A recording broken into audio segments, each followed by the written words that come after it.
একটা সমুদ্র যেখানে প্রতিদিন হাজার হাজার জাহাজ চলাচল করে, কিন্তু হঠাৎ করেই সেই সমুদ্র হয়ে গেছে বিশ্বের সবচেয়ে বিপজ্জনক জায়গা।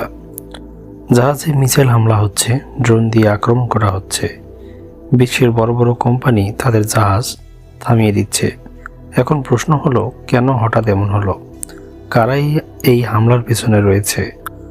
আর এর প্রভাব কি শুধু এর সমুদ্রের মধ্যে সীমাবদ্ধ, নাকি আপনার আমার জীবনেও এর প্রভাব পড়ছে? আজকের ভিডিওতে আমরা পুরো বিষয়টি ধাপে ধাপে বুঝবো। রেড সি কেন এত গুরুত্বপূর্ণ, কীভাবে এই সংকট শুরু হলো, কারা এই হামলা করছে এবং বড় শক্তিগুলো কেন এতে জড়িত, এবং শেষে এই সংকট ভবিষ্যতে কোথায় যেতে পারে সেটা নিয়েও আমরা আলোচনা করব।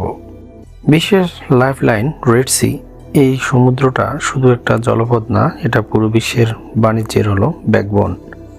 এশিয়া থেকে ইউরোপ যে পণ্য যায় তার বড় একটা অংশ এই পথ দিয়েই যায়। এই সমুদ্রের সাথে যুক্ত আছে সুয়েজ ক্যানেল। এই খাল দিয়ে জাহাজ সরাসরি ইউরোপে পৌঁছে যায়।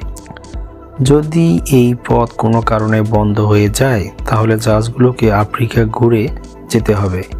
এতে সময় প্লাস খরচ 2 থেকে 3 গুণ বেড়ে যাবে।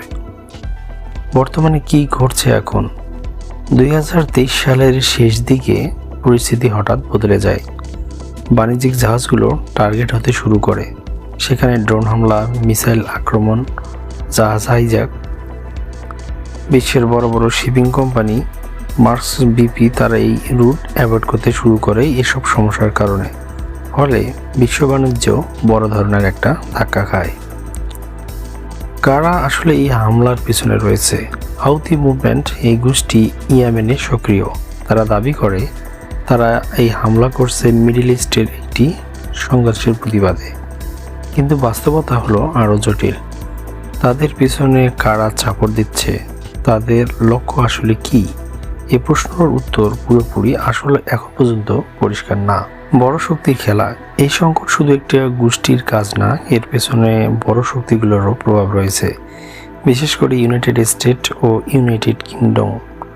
তারা এই রুট নিরাপদ রাখতে মিলিটারি অ্যাকশন নিচ্ছে। আবার অন্যদিকে কিছু দেশ এই গোষ্ঠীগুলোকে ইনডাইরেক্টলি সাপোর্ট করছে। ফলে পরিস্থিতি আরও জটিল হয়ে যাচ্ছে। রেড সির কারণে আপনার আমার জীবনের প্রভাব। এখন সবচেয়ে গুরুত্বপূর্ণ প্রশ্ন হলো, এতে আপনার কি এসে যায়? কারণ এর কারণে পণ্যের দাম বাড়ছে, তেলের দাম বাড়ছে এবং ইম্পোর্ট কস্ট বাড়ছে। মানে আপনি যেটা কিনছেন সেটার দাম বাড়ছে।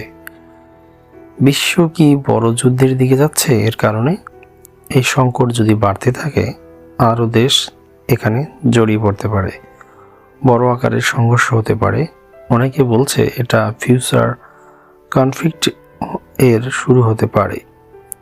পরিশেষে একটা সমুদ্র যেটা একসময় ছিল শান্ত, আজ সেটা হয়ে গেছে বিশ্ব রাজনীতির কেন্দ্রবিন্দু। রেড সি ক্রাইসিস শুধু একটা ঘটনা না, এটা পুরো বিশ্বের ভবিষ্যতের ইঙ্গিত।